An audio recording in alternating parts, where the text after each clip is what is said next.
Welcome back to another video. Today we're going to be looking more broadly at the sort of overall housing market, get an idea of mortgage applications, pending home sales, which is an indication of buyer demand, as well as take a look at the median home value and sort of see what's happened historically in similar situations that we are at right now and get an idea of where prices could be 2, 3, 4, 5 years from now. Again, no one has a crystal ball, but you can kind of see what's gone on historically to get an idea of where we could be headed.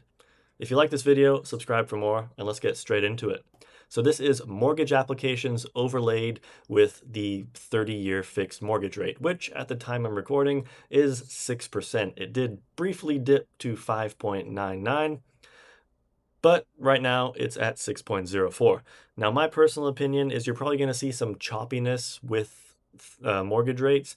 They follow the 10-year treasury yield, which is directly correlated to economic data as well as buying mortgage securities. So that sort of fluctuates on a weekly, bi-weekly, monthly basis.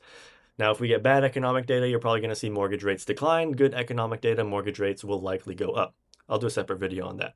So mortgage rates are a little over 6%, and you can see mortgage applications have really been on a steady rise ever since mortgage rates peaked back in 2023, essentially 2024.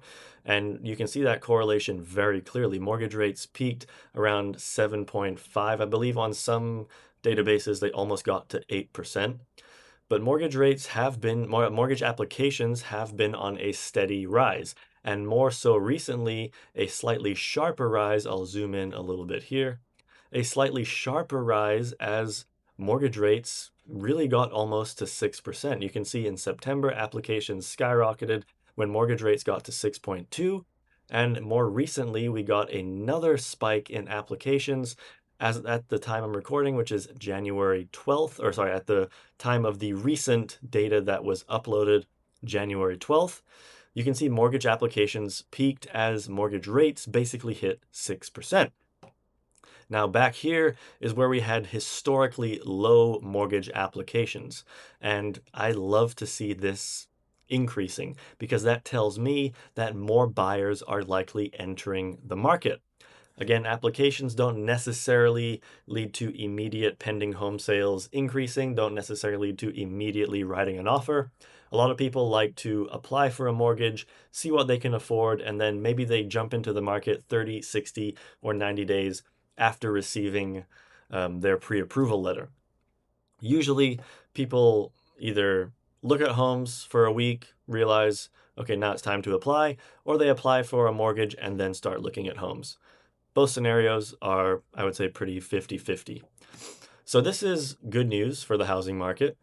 I know that in a lot of states, you're seeing tons of price corrections. I know Texas and parts of Florida have seen like 10, 15% corrections in their major metros.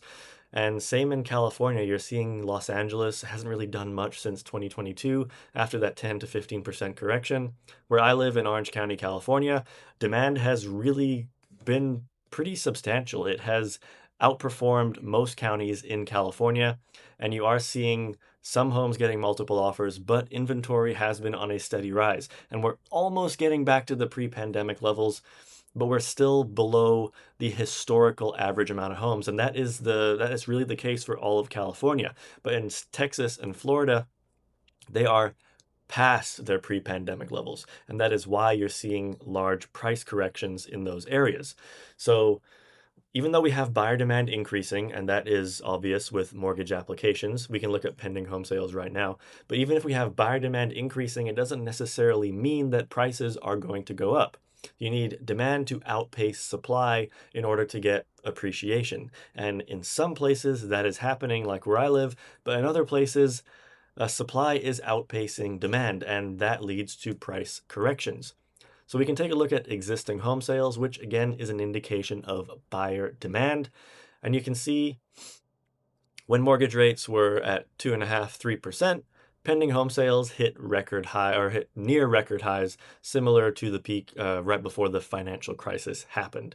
And then pending home sales fell off a cliff, exactly like the financial crisis. Pending home sales fell off a cliff, and we got as low as 3.45 million. That's per month. And here, basically the same, 3.47 million.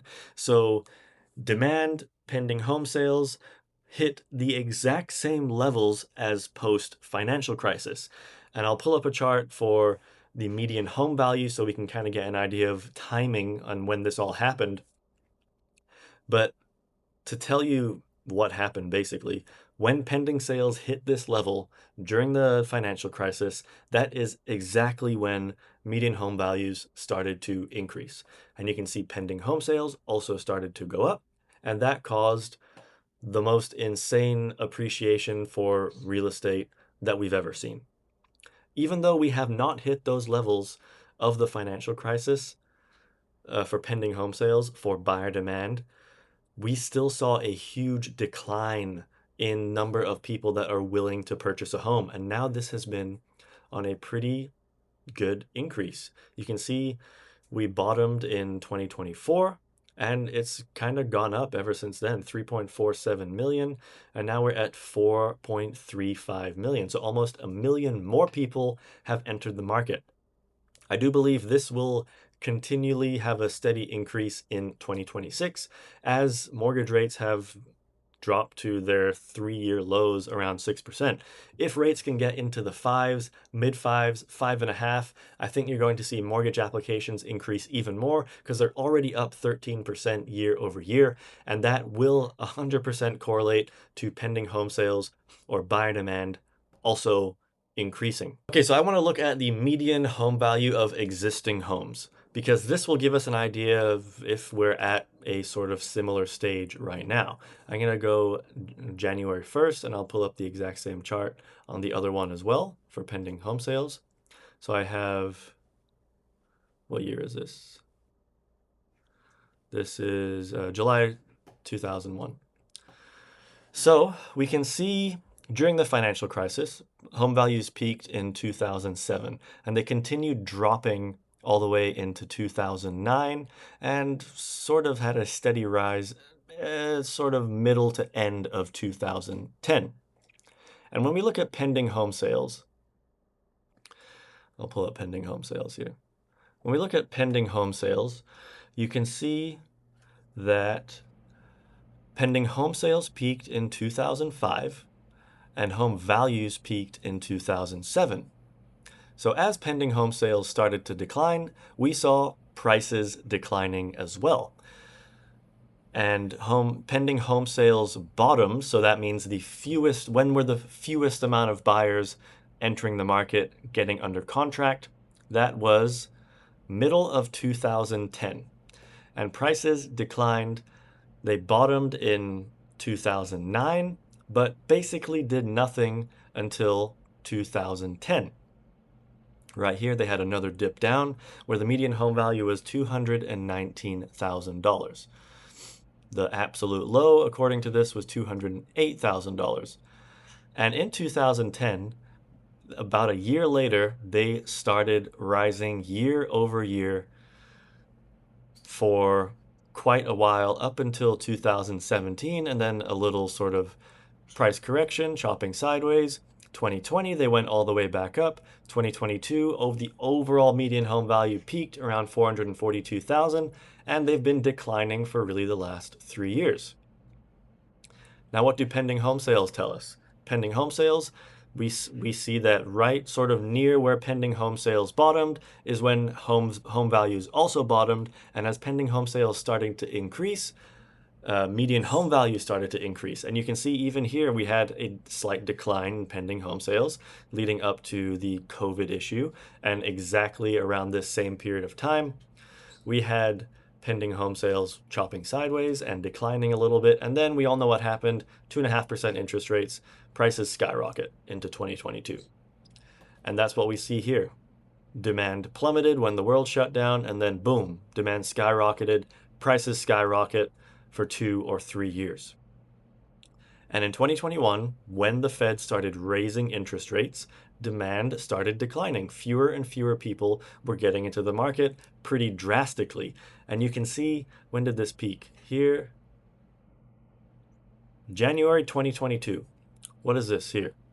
So this is Q2 of January 2022.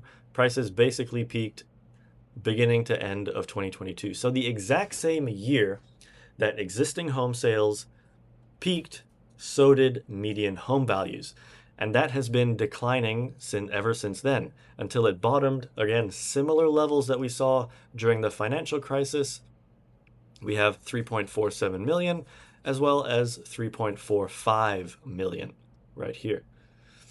So we know that pending home sales have been on a steady rise for the last year or so.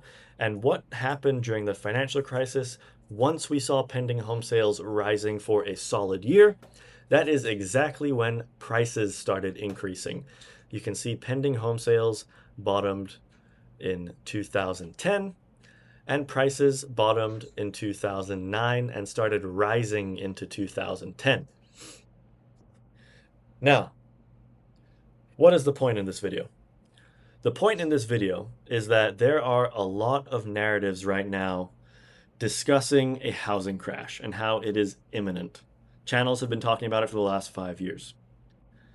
But what if, according to pending sales and where median home values are at right now, what if there is already a correction? What if we are 2 years into a housing market correction that is already taking place, and we are actually closer to the bottom than we are to a top? Because we already see demand rising. Demand is up almost 1 million homes on a monthly basis. Number of homes getting to escrow are up almost 1 million. So that's 1 million more buyers that are entering the market on average. We see mortgage applications up 13% year over year. That's a good sign. That means you're probably going to see more buyers stepping into the market. We don't see buyer demand declining. That has already happened. Buyer demand already peaked in 2022, where we saw median home values peak in 2022. We already hit the lowest levels in history, 20,000 more than the bottom of the financial crisis. Now, if you're telling me that buyer demand could fall even lower than the financial crisis where home values dropped 50%, we had, I think it was like 12% unemployment. If you think that is going to happen again, obviously don't buy a house at all. But we're not really seeing any signs of that at the moment. What we are seeing signs of is buyer demand increasing. Inventory has also been increasing in a lot of the country. And we're also seeing pending home sales increasing. So I personally think we're just going to get back to more of a neutral market. You're going to probably see 2 to 3% appreciation, some areas more, some areas less. You're probably going to see inventory increasing in parts of the country, hopefully getting back to more normal levels. Where I live in Orange County, California, we're still below the historical average of available homes for sale. But I know in parts of the country, you're seeing record high inventory, at least for the last 10, 15 years or so. Trust me, I'd love inventory to increase even more. But every time it does, buyers step in and buy the homes, at least where I live. So this is some interesting data that I don't really see a lot of people talking about. That's why I wanted to make this video. In conclusion, mortgage applications are up. Buyer demand is up. We see that in pending home sales. Inventory is also up in parts of the country. Mortgage rates have been declining. They're at their 3-year lows. So the data is suggesting, at least going back to historical events, the data is suggesting that we are potentially closer to prices starting to increase again than prices declining year over year consecutively. Now, sure, in parts of the country, you're going to see large corrections like you're already seeing. But in other parts of the country, prices are going up. We're seeing multiple offers on the desirable areas. It's happening.